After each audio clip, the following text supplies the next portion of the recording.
Сегодня третий день шестых спортивных игр народов Якутии. Проходят соревнования по 11 видам спорта. На спортивных аренах намцев ведут зрелищные баталии и решающие схватки. Подробнее в материале Майи Кычкиной. В здании культурно-спортивного комплекса в селе Намцы сегодня проходят соревнования по баскетболу, настольному теннису и гиревому спорту. По баскетболу на данном этапе уже закончились предварительные игры в группах. Определены победители и призеры.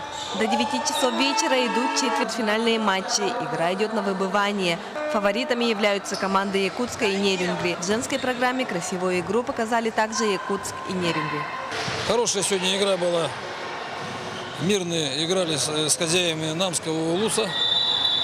И буквально на последних минутах команда Мирного обыграла. Это говорит о том, что баскетбол в районах уже поднялся уровень.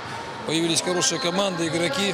Много зрителей собралось посмотреть на гиревиков. Всего соревнуются 100 человек по 14 весовым категориям в двух группах.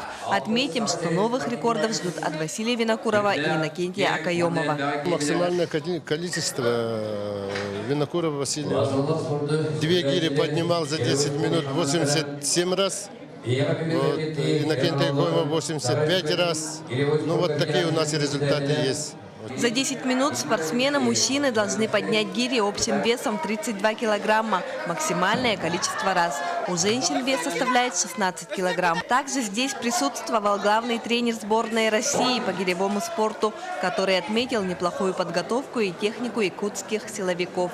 И будем привлекать ваших спортсменов для участия в учебно-тренировочных сборах с ведущими спортсменами сборной команды России. Во второй соревновательный день по шахматам лидируют команды СВФУ и города Якутска. В тройке сильнейших по шашкам идут Чурапчинский, Хангаласский и команда Северо-Восточного федерального университета.